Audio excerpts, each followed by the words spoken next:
नमस्कार, आप देख रहे हैं सच का कारवां न्यूज। गाजियाबाद के वरिष्ठ नेता राष्ट्रीय लोक दल से कुंवर अयूब अली से सीधी बात करने जा रहे हैं 2022 के चुनावों को लेकर। सच का कारवां के चेयरमैन पप्पन ठाकुर के साथ आइए सुनते हैं कुंवर अयूब अली की दिली भावना। बीजेपी सरकार के बारे में कितना दिली लगाव है और क्या कहना चाहते हैं। आप देख रहे हैं सच का कारवां न्यूज। लोक दल के वरिष्ठ नेताओं में गिने जाने वाले आज उनसे मुलाकात करने जा रहे हैं। 2022 के चुनाव के बारे में वार्ता होगी और पूछा जाएगा कि 2000 चुनाव के बारे में क्या उनकी रणनीति चल रही है और किस तरीके से लेके चलना चाहेंगे चुनाव को अपने।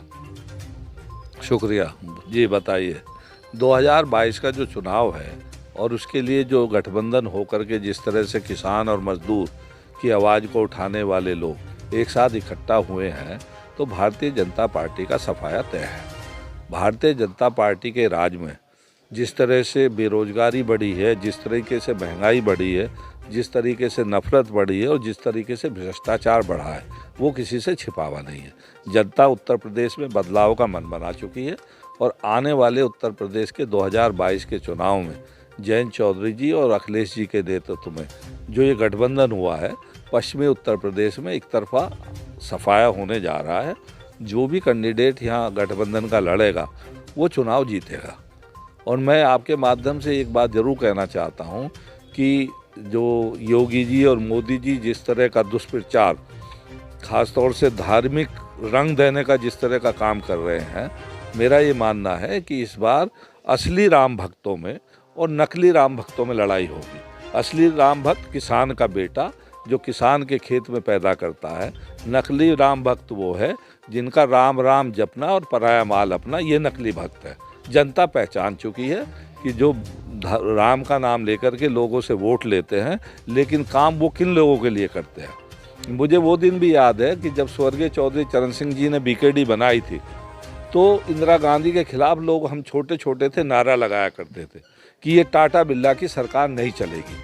अब जयंत चौधरी ने लोकदल बनाया है, तो अब एक नया नारा लगा है कि अंबानी और अडानी की सरकार नहीं चलेगी और जनता इस चीज़ों को तय कर चुकी है। आपकी राय में जो भारतीय जनता पार्टी अपनी सरकार के मद्देनज़र कार्य कर रही है, तो मतलब कुछ ऐसा कार्य नहीं करे जिससे आपकी मन संतुष्ट हो? अरे मन संतुष्ट मेरा ही नहीं, एक काम तो बता दो यार। एक काम उत्तर प्रदेश में एक अस्पताल नहीं बना, एक स्कूल नहीं बना, एक किसी का एक रोज़गार नहीं मिला, लोगों के रोज़गार छिन गए। बाप की बाहों में बेटा मर गया, बेटे की बाहों में बाप मर गया। कोरोना में जिस तरह की स्थिति हुई, अगर किसी दूसरे देश में इस तरह की बात हुई भी होती तो लोग सड़कों पर इन भारतीय जनता पार्टी के लोगों को मारने का काम करते। और मैं आज भी दावे के साथ कह सकता हूँ कि आप हिंदू मुसलमान के इशूज़ को अलग रख दीजिए। अगर हिंदू मुसलमान का इशूज ना हो तो भारतीय जनता पार्टी के लोगों को जनता मारने के लिए तैयार बैठी है। इसके अंदर आपने देखा होगा क्राइम जो है उसने भी काफ़ी, जो आज की डेट में गुंडे बदमाश लोग थे वो बड़े शांति में इस टाइम अपने वक्त को काट रहे हैं।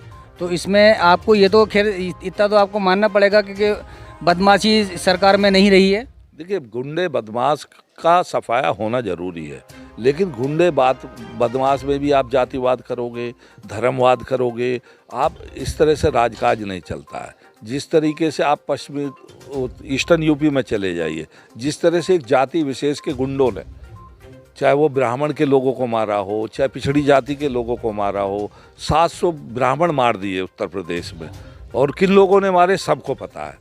तो मेरा मानना ये है कि अगर बदमाशों में भी आपके डिस्टिंग्विश करोगे, बदमाश भी आप जाति के नाम पर देख करके मारोगे, तो आप राजधर्म नहीं निभा रहे हो।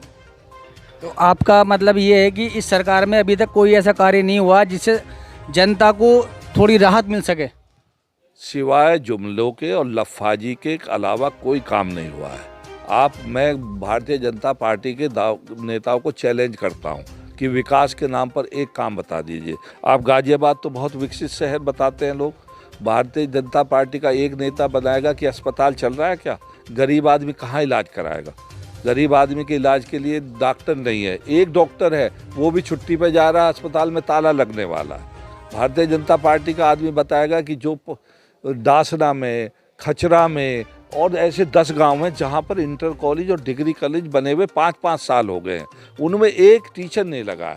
प्राइमरी हेल्थ सेंटर के नाम पर एक काम नहीं हुआ है, एक किसी गांव में सड़क नहीं बनी है, एक किसी गांव में किसी आदमी को रोज़गार नहीं मिला और रोज़गार उल्टे छिने हैं।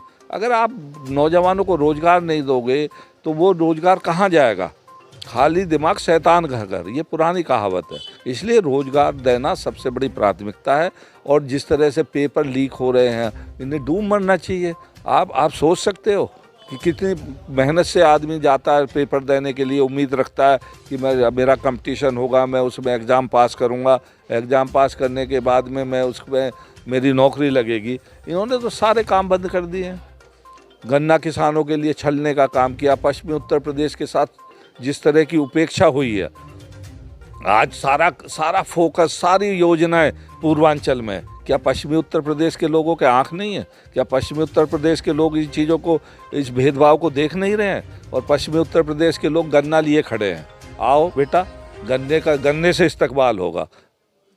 लाल रंग की बात करते हैं मोदी जी कि लाल रंग से खतरा है। ये लाल रंग हमारे खून में है, हमारे खून को बदलेंगे क्या? और लाल रंग जो बनता है वो हरी सब्जी से बनता है। जयंत चौधरी ने हरी सब्जी, हरा रंग देने का काम किया और हरा लाल एक साथ हो गया है।